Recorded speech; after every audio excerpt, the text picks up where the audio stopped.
planning system is a major tool for shaping the future of the built environment, and we're basically not using it at all to help deliver net zero.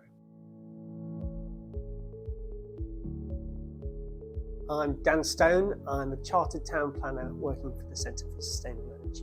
I'm Neil Best. I'm a Senior Planner at the Centre for Sustainable Energy. Spatial planning isn't easy to define, but it broadly covers the rules and regulations, what does and doesn't get built, where and to what standard.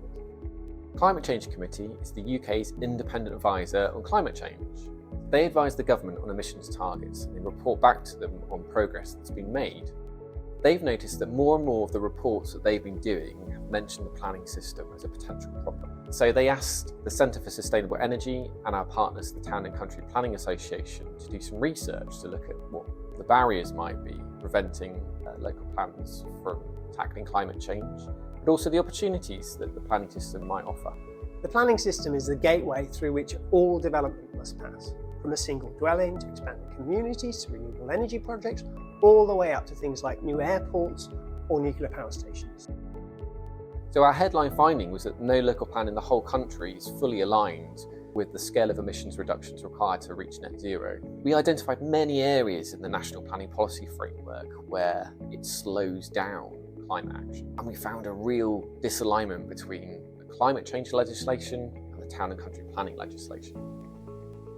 The planning system could be used to ensure that the emission reductions we've promised nationally actually occur, and that all the plans we make, the policies we adopt, and the developments we permit are compatible with that promise.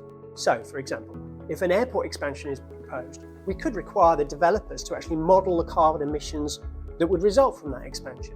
And then, democratically, we could decide whether we as a nation want to spend the remaining carbon budget that we have in that way. The planning system could be like a sealed vessel through which we measure carbon and decide how to spend it. But actually, at the moment, it acts a bit more like a colander, with carbon leaking out everywhere. So the local planning system is clearly not working as well as it could be. Our report identified multiple reasons for this, but the root cause appears to be an institutional culture inside government that sees planning as a problem, not as a solution. And it's failed to provide the political prioritisation for the role of planning in addressing climate change.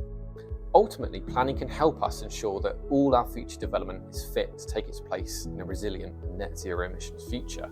But the frustration is that this potential is not being delivered on. The planning system is a major tool for shaping the future of the built environment, and we're basically not using it at all to help deliver net zero.